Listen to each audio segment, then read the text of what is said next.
El año 1545 es crucial y definitivo para comprender la postura de la Iglesia de Roma frente a la Reforma protestante iniciada por Martín Lutero. Si 1517 marca el comienzo de la Reforma protestante, entonces 1540, cuando se fundó la Orden Jesuita, y 1545, el año en que se dio la apertura al Concilio de Trento, marcan el comienzo de la Reforma Católica, también conocida como Contrarreforma. Pero, ¿qué fue el Concilio de Trento? ¿Y por qué es considerado como el evento católico que marcó la ruptura definitiva con el protestantismo?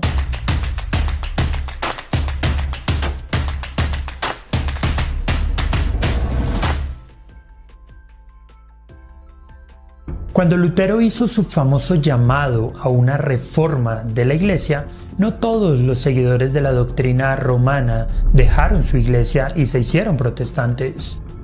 Como era de esperarse, muchos se quedaron porque creían en una renovación.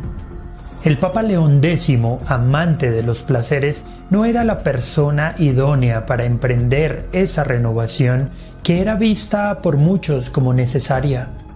Pero un papa posterior asumió el papel. Pablo III entonces nombraría una comisión para examinar el verdadero estado de la Iglesia. En el informe de la comisión concerniente a la reforma de la Iglesia, se señaló que papas y cardenales se habían vuelto demasiado mundanos. El soborno para obtener un cargo en la Iglesia era generalizado. Los monasterios habían perdido su disciplina y se abusaba ampliamente de la venta de indulgencias. Aprovechando este sincero autoexamen, algunos protestantes buscaron y obtuvieron una copia y la publicaron como una evidencia más de la corrupción de la Iglesia. En 1537, Pablo III convocó a un concilio, pero las disputas políticas pospusieron su apertura durante 8 años. El concilio finalmente comenzó en la ciudad de Trento, en el norte de Italia, en 1545. El concilio celebró varias reuniones y las 3 sesiones principales tuvieron lugar en 1545, 1551 y 1562.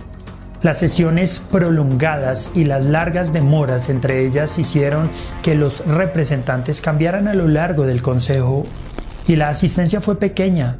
La sesión de apertura atrajo solo a 34 líderes y la reunión más grande de la tercera sesión tuvo solo 255. El Consejo reunió a una importante variedad de delegados con sus propias agendas y peticiones, que en la gran mayoría de los casos competían.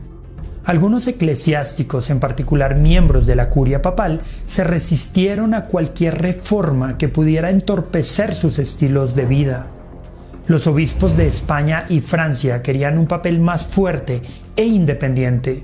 Los jesuitas, por otro lado, defendieron firmemente la supremacía papal. Algunos delegados del Consejo, como el emperador Carlos V, quien estaba enfrentando el desafío protestante en su reino, el vasto Sacro Imperio Romano Germánico, querían que los protestantes y católicos llegaran a un acuerdo. Bajo la presión del emperador, el concilio permitió que los protestantes asistieran a la segunda sesión y se llevaron a cabo conversaciones informales. Pero cuando las demandas protestantes no se incluyeron en la agenda, los protestantes se fueron en 1552. Las sesiones continuaron siendo tan álgidas que en algunos casos los delegados llegaron a los golpes. La reforma ocupaba un lugar destacado en las discusiones. La venta de indulgencias, el asunto que había provocado la reforma, tuvo un importante lugar en la agenda. Al respecto, el Consejo destituyó a los vendedores de indulgencias y detuvo algunos de los peores abusos. Además, el Consejo aprobó numerosas medidas para detener la corrupción clerical, reconociendo que las acciones de Lutero habían sido impulsadas por la ambición, avaricia y codicia del clero. Pidió a los líderes que evitaran incluso las faltas más pequeñas. Se condenaron muchos abusos como tener varias iglesias, catedrales, ofrecer favores a familiares y tener amantes. Pero los cambios no pasaron de ahí. ya que el concilio reafirmó el entendimiento medieval tradicional y rechazó la enseñanza protestante contemporánea en casi todos los temas. El concilio sostuvo que hay 7 sacramentos, no 2 como afirmaban los protestantes, y que estos eran necesarios para la salvación.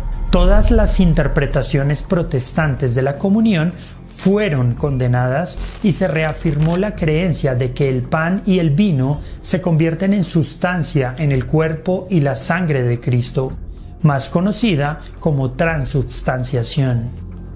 Los protestantes celebraban sus servicios en sus propios idiomas, pero el concilio defendió la misa en latín y defendió con mayor precisión la comprensión sacrificial de la misma. Sobre el tema crítico de la justificación, el concilio no pudo apoyar el entendimiento de la reforma de la salvación solamente por fe. Afirmó que ninguna persona puede saber con certeza que está justificada y que las buenas obras contribuyen a una posición correcta ante Dios. En los temas de la escritura y la autoridad, la Iglesia romana se alejó más de los protestantes. Los reformadores como Lutero habían estado traduciendo la Biblia a los idiomas comunes de la gente. En cambio, el concilio sostuvo que la única versión oficial de la Biblia era la Vulgata latina y que ninguna interpretación de las Escrituras podía apartarse de las enseñanzas de la Iglesia. También rechazó el punto de vista protestante de la sola Escritura y declaró que, junto con la Biblia, la tradición preservada por la Iglesia era una fuente de autoridad. Entonces, ¿qué efecto tuvo este concilio en la Iglesia romana y entre los protestantes? El Concilio de Trento ayudó a llevar una reforma a la Iglesia romana que la revitalizó y evitó que se hundiera más en la inmoralidad y la corrupción. También refinó la estructura de la Iglesia y ordenó sus fuerzas para los años venideros. En cuestiones de doctrina, sin embargo, el concilio hizo que el abismo entre católicos y protestantes fuera más profundo y permanente.